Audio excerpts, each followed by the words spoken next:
Hi everybody, it's Meg from Books Off the Beaten Path, and this is a ridiculously early book review. I'm sorry. I look like I put my eyebrows on with a paintbrush, but that was because I got up and I was like, I've got to do this review. I have limited time. I need to get this done and out there. And so I was just like, you know, and throw a little mascara on, and here we are. It's approximately 4:15 a.m. here in Okie Dokie, and it's going to be a hot day.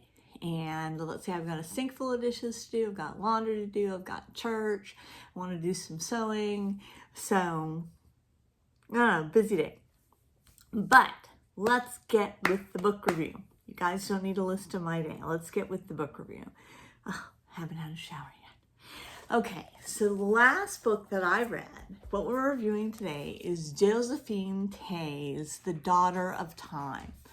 And if you want to know why it's called that, because I certainly did, there's a quote in here. Let me find it. Truth is the daughter of time. And that's an old proverb, and you got to think about that a minute. You got to let that soak in. This was written in 1951.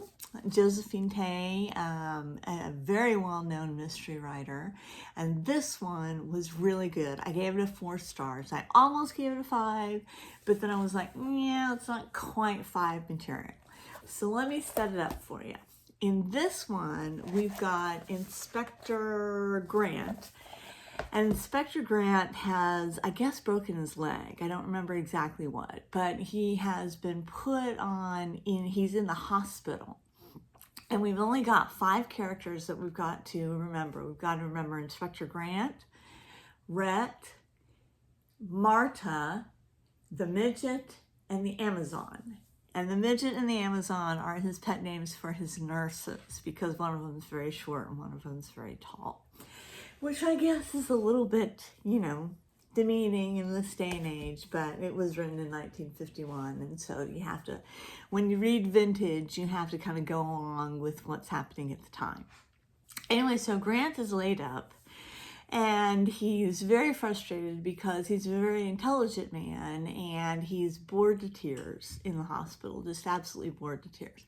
And so Marta, his actress friend, comes and she gives him all these books, and she's doing all this and that and trying to get him to cheer up and everything like that, and nothing is working. And so she brings these portraits, these little paper portraits that she got from the National Portrait Gallery, and one of them is the famous portrait of Richard III, if you can see that there. And so he decides that he is going to find out whether or not Richard III actually killed the princes in the tower. And it's just really fascinating. The whole idea of the mystery is now he can't move, he can't get up, he can't get out. And so he depends on Rhett, the American, to go to the British Museum and find the information and bring it back to him. And I don't want to tell you what he ends up finding out, but it was a really good mystery, and I loved the whole quirkiness of it. I loved the history that I learned of it. I loved the research and how they did the research and what they were looking for and everything. I mean, I thought it was super spectacular, crazy fun. I thought it was wonderful. The New York Times says one of the best mysteries of all time, and it has made several lists. Several lists for one of the best mysteries. And it's just really good. It's not long. It's pretty short and everything like that. And you end up, at the end where he has made his conclusion, and you're really I was really swayed by that conclusion, because I was always under the impression that Richard III was, I don't want to give too much away, Richard III was this evil, evil person. But you have to look at, and I'm not saying he wasn't. I'm not going to sit there and say, but he proved that he was just Miss Rebecca of Sunnybrook Farm. you have to look at the history of what was going on around him at the time. And that's what this book does. This book brings in a lot of that research, that contemporary research by the way of letters and diaries and things like that. And it was really good. Yeah, so 2 thumbs up. I gave it a 4 stars, and I'm excited about that. But I have something extra to tell you. My good friend Heather, who I just adore, has done a book review of my favorite book of all time, Mary Roberts Rinehart, The Red Lamp.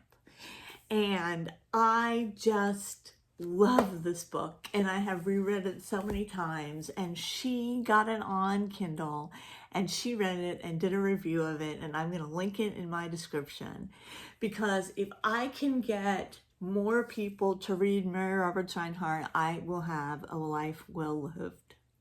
Yes, I will indeed. So the next thing I'm reading is Behind the Clouds, which is an Emily Loring. It's a little light romance from 1951, I think. 51 or 58. I'll have to look. I think it's 58. I think this one was 51. But anyway, so I'm going to read that one and review that one. But in the meantime, thank you to all my subscribers. Leave a comment. I love the comments. If you're a new subscriber here, leave a comment and tell me what brought you to my channel. And I will check you later.